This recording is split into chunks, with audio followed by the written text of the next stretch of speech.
Dahil gagawin muna po natin yung ating last station. No? After last station, konting pahinga, diretso na po tayo ng misa. No po? After Mass, bibigyan po namin kayo ng time para mag-picture-picture, pasyal dito. Yung nga po yung ino-offer ni Sir kanina, meron po sila doon na pwedeng pumunta doon sa Manda Virgen, pero by 50s.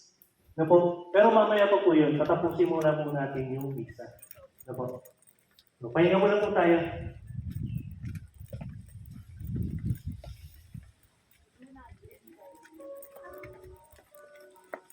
Mami, meron dito!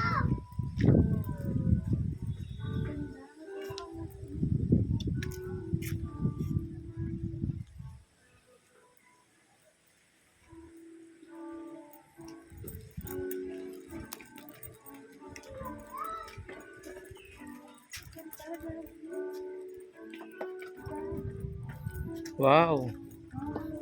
Wow.